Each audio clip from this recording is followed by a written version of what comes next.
think that I'm that good that I could come out here every day for 17 years and fool you. This is me. And my intention is to always be the best person I can be. And if I've ever let someone down, if I've ever hurt their feelings... Ellen DeGeneres built her career on two simple words: a kind. For nearly 2 decades, she danced into America's living rooms every afternoon. She gave away cars, hugged celebrities, and made millions of people smile. But in 2020, everything changed. Former employees started talking. They shared stories about fear, harassment, and a workplace ruled by terror. The woman who preached kindness allegedly created a culture where staff were afraid to even look at her. By 2022, her empire was gone. What really happened behind those studio doors? The truth is darker than anyone imagined. Ellen DeGeneres was born on January 26, 1958, in Mitre, Louisiana. Her father, Elliot, worked as an insurance salesman, and her mother, Betty, sold real estate. But their house didn't feel like a normal home. It was ruled by strict Christian Science beliefs. Her father was the first reader at church, a role like a preacher. And he followed the religion's teachings with no room for discussion. There was no drinking, no smoking, no swearing, no emotion, no medicine. Even something like aspirin was forbidden. Ellen never had a doctor's visit until she was 13. They believed prayer could fix everything. If you were sick, you just hadn't prayed hard enough. She was raised in a place where you had to act like everything was fine even when it wasn't. Feelings were something you weren't allowed to have. Then came the year 1973. Her parents decided to separate, and in 1974, they divorced. Ellen was only 15. Because of how closed off their family was emotionally, she never saw it coming. She didn't even know they had problems. She once said that she never knew how anybody in her house really felt. Christian Science had already stripped away her chance to have normal relationships, and the divorce broke everything apart for good. Her mother, Betty, took Ellen and moved to Atlanta, Texas. Her older brother, Vance, stayed behind with their dad in Louisiana. The family split into pieces. Ellen, just a teenager, had to become the adult in the house. Her mom was deeply shaken, and Ellen found herself trying to take care of her. As a kid, Ellen had dreams. She loved animals and wanted to become a vet.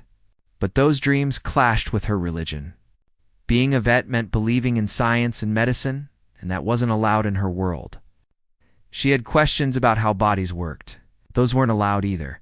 Her mind wanted to explore, but her surroundings forced her to stay quiet and obedient. She noticed the cracks in what the adults said and what she saw with her own eyes. But when you're a child and you see the world doesn't make sense, you just keep your thoughts to yourself. That pressure built up inside her for years. Then her mother remarried in 1976.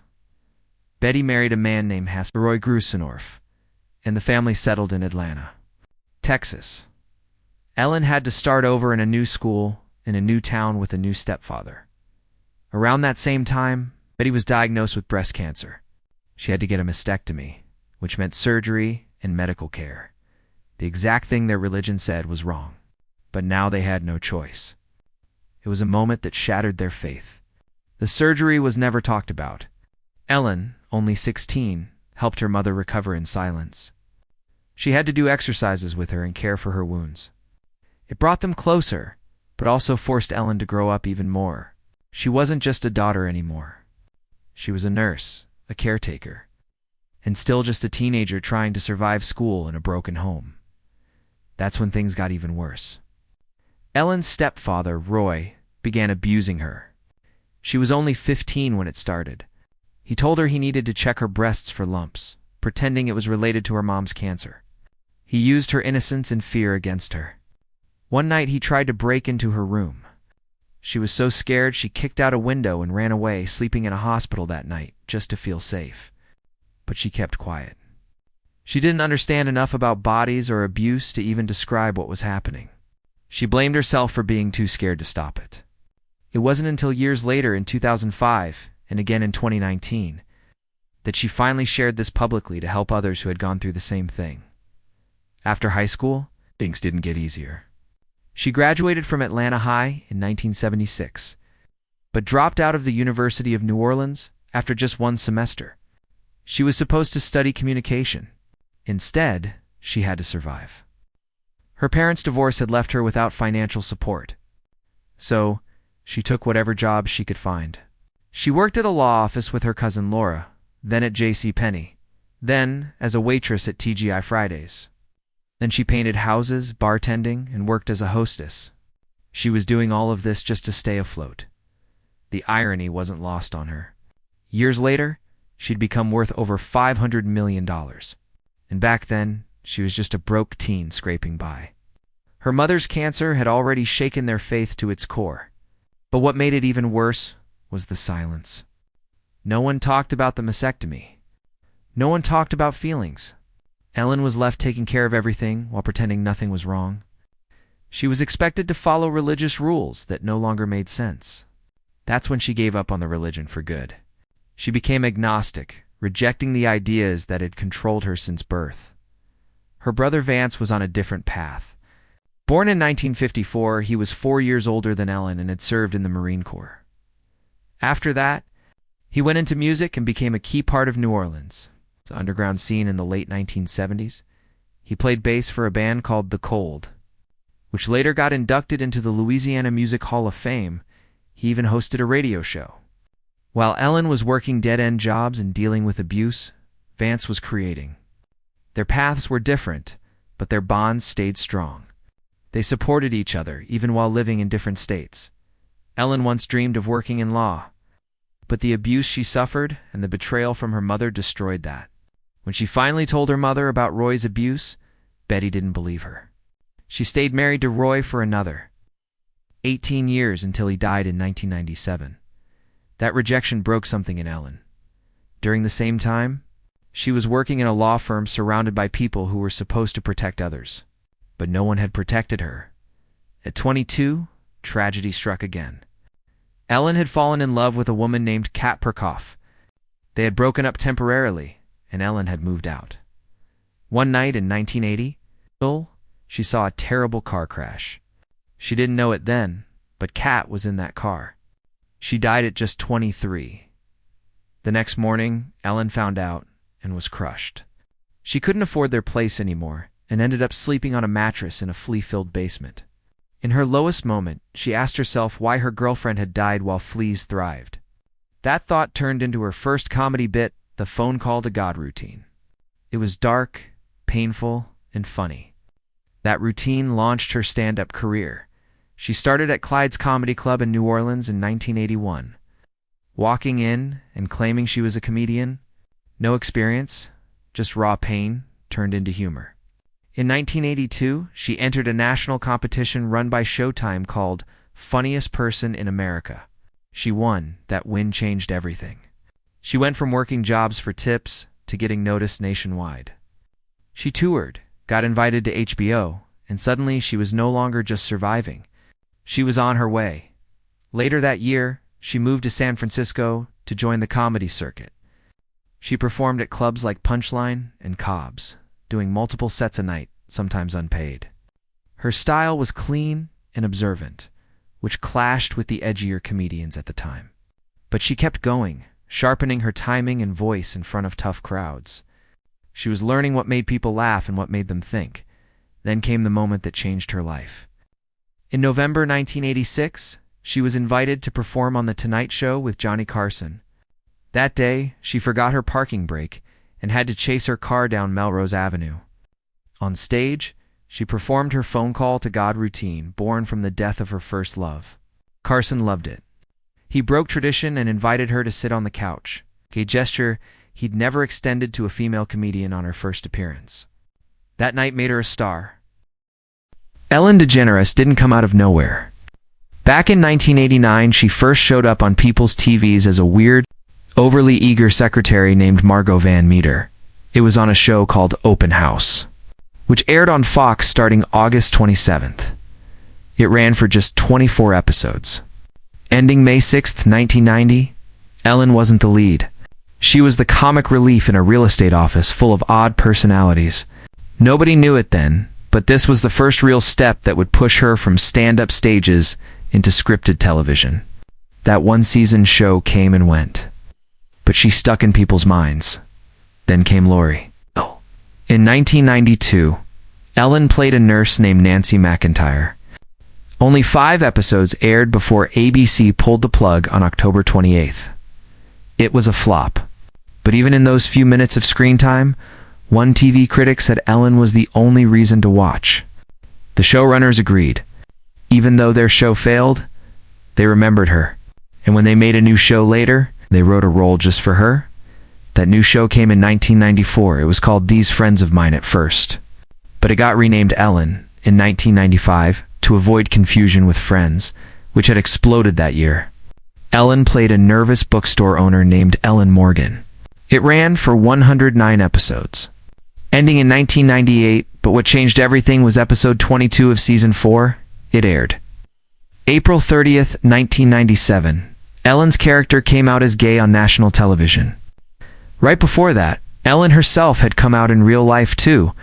She was on the cover of Time magazine on April 14th with 3 words, "Yep, I'm gay." That episode pulled in 42 million viewers. It was ABC's most watched show that year. But right after it aired, hate mail flooded her studio. Thousands of letters and something even worse, a bomb threat. Someone had called it in, but they messed up the timing. The cast had already wrapped filming. Ellen later said she never felt more afraid. ABC got cold feet. They started putting warning labels on her episodes, parental advisories, just for showing someone in a gay relationship. Then things fell apart. Ratings dropped hard. The show ranked 30th in 1997, but by 1998, it was in 45th place. Ellen lost a third of her audience. ABC filmed 3 more episodes. They refused to air 2 of them. One had a same-sex kiss. ABC said it was too much. Conservative groups cheered, even glad the LGBTQ media group said the show had gotten too serious. Ellen's career hit a wall. In May 1998, ABC canceled the show. 2 full episodes were locked in the vault. No goodbye, no closure, just silence. And then came the Anne Heche era. They dated publicly from 1997 to 2000. The world wasn't ready. The moment they showed up together at the Volcano movie premiere, everything changed. Anne was reportedly told she'd be fired. Ellen was blacklisted too. A Fox executive allegedly said Anne wouldn't be cast in a Harrison Ford movie if she stayed with Ellen. At that same premiere, security tapped them on the shoulder and told them they weren't allowed to be photographed together. The message was clear: go away. When they finally broke up in 2000, the story turned even darker.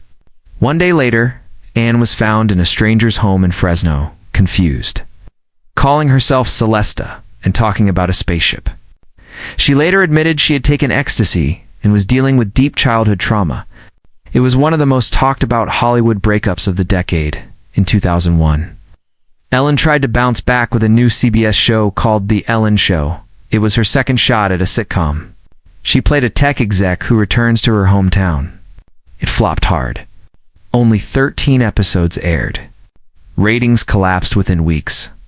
It was pulled from the schedule by January 2002. That marked Ellen's second big TV failure in just 4 years. But then came the biggest pivot of her life.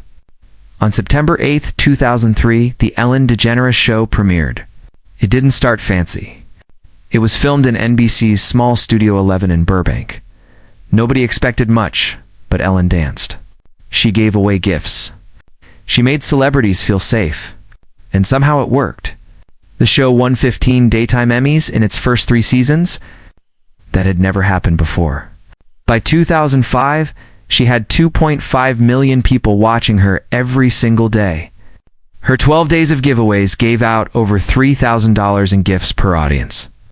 Remember across 12 episodes? By 2008, the show had to move into a bigger space. Warner Brothers renamed it the Ellen Stage in 2015.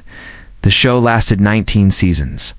That's 339 episodes.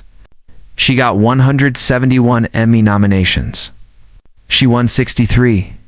She even changed daytime TV by going viral before anyone else did. Her clips spread on YouTube and Facebook before other shows even knew how to upload videos.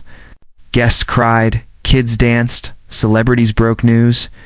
At her peak, Ellen had over 4.2 million viewers daily. Her giveaways, games, and dance-offs made her unstoppable. Then came Finding Nemo. The movie hit theaters on May 30th, 2003. But Ellen had started recording her voice for Dory way back in 1998, the director. Andrew Stanton had written the role specifically with her in mind. The movie made $941,637.60 globally, just under $1 billion. It cost $94 million to make. Ellen's voice acting became iconic. Her whale-speaking bit became a classic moment, and she never stopped asking for a sequel. It finally came in 2016, in 2008. Ellen married Portia de Rossi.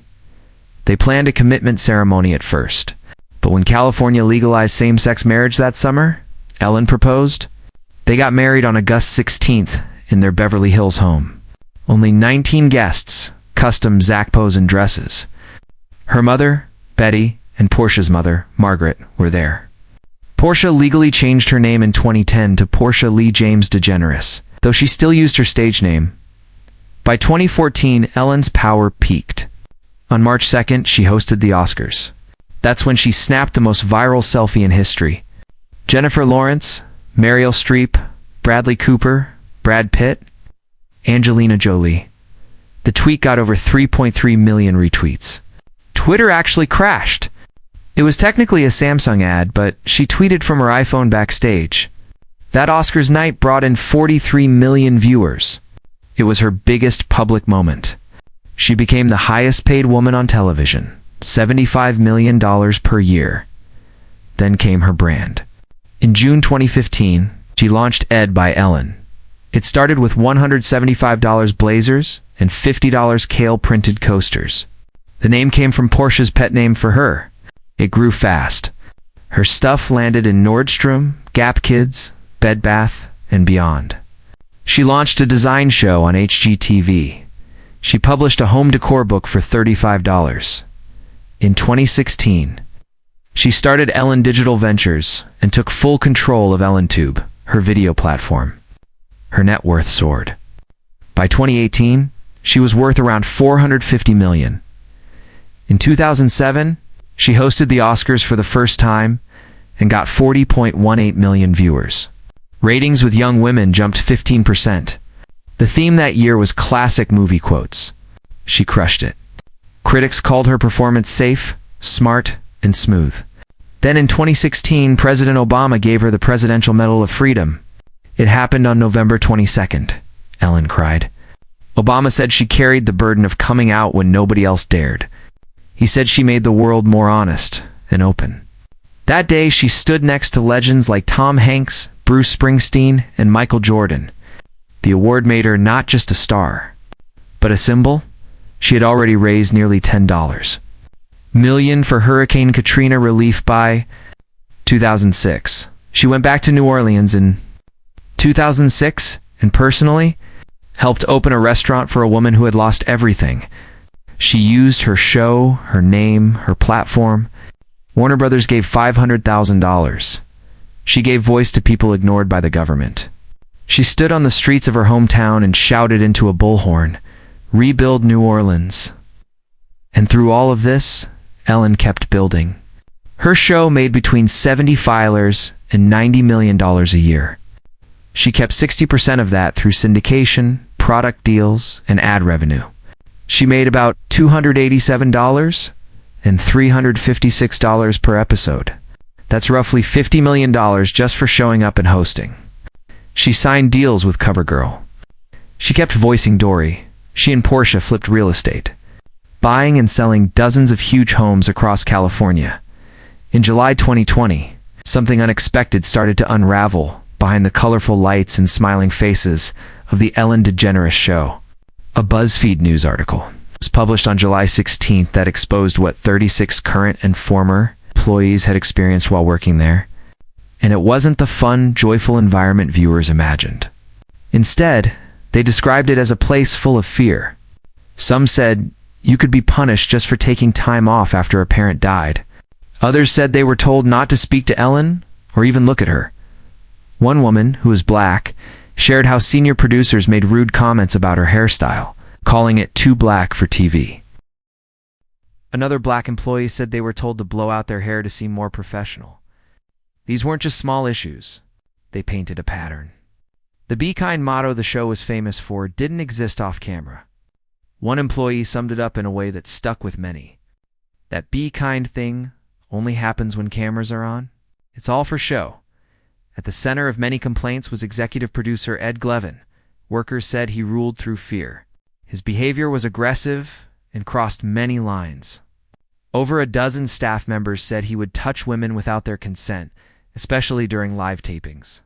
He reportedly grabbed waists, touched backs, made comments about their bodies, and once even pressed himself against a woman in the editing room. Women at the show were so uncomfortable that they developed a buddy system just to avoid being alone near him. One season, Glavin fired 9 stage managers, almost all men, just because he could. When people complained, he told them they should feel lucky to have jobs and threatened to blacklist them if they caused trouble. He stayed in power for more than 7 years before finally being fired in August 2020. The stories didn't stop there. Several employees said they were fired after taking time off for surgeries, mental health, or even deaths in their families. One staffer said they were let go just days after their mother died. Their boss told them grief made people unreliable. Another person had to choose between their job and their child's bone marrow transplant. When they refused to reshade the surgery to suit the show's taping, they were demoted and later fired. A woman who complained about racist jokes in the writer room was terminated. 2 weeks later, the show's HR department didn't help. One former worker said they felt totally helpless and trapped. But it wasn't just producers causing harm. Kevin Lemon, who was head writer and a co-executive producer, faced over 10 allegations of sexual harassment, all from male employees. The worst happened in 2013 when he allegedly cornered a junior writer in a bathroom at a party and asked for oral sex, promising it would help his career. He reportedly groped other male assistants during meetings. One staffer said Lehman grabbed his genitals in front of others. Another said Lehman kissed him on the neck in the parking garage while pinning him against a wall.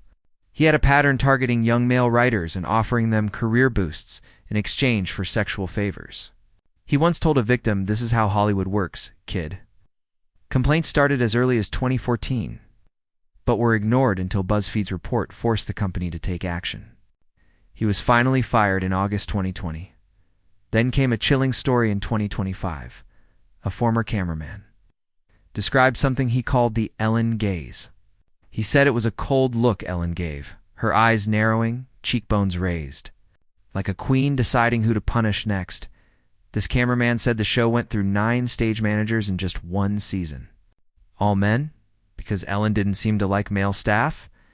Some male employees were terrified of being seen talking to Portia, Ellen's wife. Even a short, polite chat could get you fired out of jealousy. One moment stood out. The cameraman saw Ellen ban Gordon Ramsay from the show after he complained about spoiled meat used in a cooking segment. She told the producers, "Don't let this guy on the show again." But the most painful part was that same bone marrow transplant case. The producer, who was told to reschedule his child's surgery, this detail came up again, reminding people how loyalty to the show always came before compassion. That July, actor Brad Garrett, who had been on Ellen's show multiple times, finally spoke out at midnight on July 31st, 2020. He tweeted that mistreatment on the show comes from the top, and that he knew more than one person who was treated horribly. The tweet exploded. Leah Thompson, another respected actress, backed him up within hours. She simply replied, "True story it is," was the moment insiders stopped whispering. But for many fans, the cracks had started earlier. In November 2019, during a live interview, actress Dakota Johnson calmly and clearly corrected Ellen. Ellen had joked that she wasn't invited to Dakota's 30th birthday. Dakota looked at her and said, "Actually, that's not true, Ellen. You were invited." She even mentioned Ellen had complained the year before about not being invited. When Ellen looked surprised, Dakota added, "Ask everybody. Ask Jonathan, your producer." Ellen awkwardly admitted she had a scheduling conflict. The moment was raw, and it showed viewers something they weren't used to seeing. Someone standing up to Ellen on her own show. Taylor Swift had a moment like that too. In 2012, Ellen kept teasing her about dating Zac Efron. Taylor denied it, but Ellen kept saying, "Yes, you did." While the audience laughed, then Ellen made Taylor play a game. She had to ring a bell when she saw someone she dated on a slideshow. Taylor said she didn't want to, that it made her uncomfortable. But Ellen pushed. Taylor looked near tears and asked, "Do you know how bad this makes me feel?" The clip went viral years later on TikTok and people saw it differently. It wasn't funny anymore. It was sad.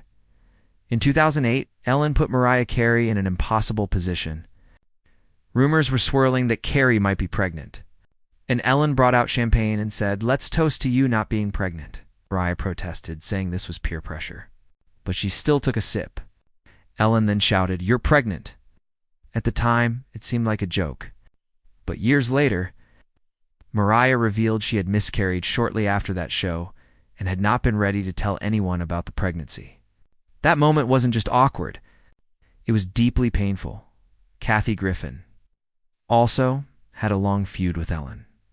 It started back in 1996 when Griffin did a guest spot on Ellen's sitcom. She was told to sing a jingle during the table read, and the way Ellen gave the order made her feel humiliated. Their relationship only got worse after Joan Rivers died. Griffin wanted Ellen to help with a tribute. Ellen refused and said Joan was mean. Griffin exploded and later wrote about it in her 2017 book. She didn't name Ellen directly, but everyone knew. She claimed Ellen even got her banned from an Emmy dressing room. After the BuzzFeed investigation, things moved fast. Warner Media launched an inquiry. 3 top producers, Lehman Glavin and Jonathan Norman, were fired by August 17, 2020. Former employees shared more stories. One black staffer said a writer told them, "I only know the names of the white people who work here." Another person who came back after a suicide attempt was fired soon after.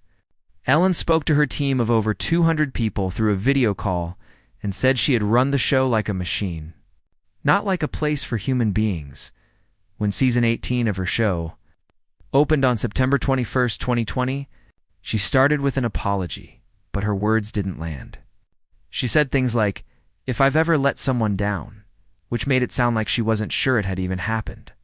Then she said the attacks against her were orchestrated, as if someone was out to get her. People saw it as her trying to play the victim. And once again, Brad Garrett and Leah Thompson reminded everyone that this was not new. It had gone on for years. The damage was already done. From September 2020 to March 2021, over 1 million viewers stopped watching. The show dropped from 2.6 million to 1.5 million, almost 43%. Young women under 54, the show's main audience, dropped by 38%. Ad revenue fell from $131 million to $105 million, a $26 million loss. Even the episode where she apologized brought in a spike at first, but then people stopped coming back.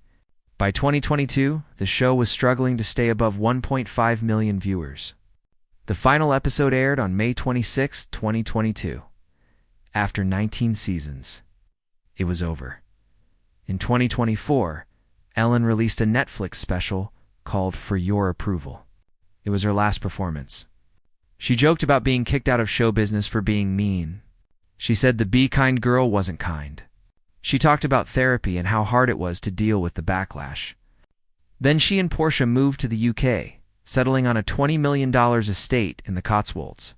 They arrived the day before the US election in November 2024 and decided to stay after waking up to crying texts from friends about Trump's win.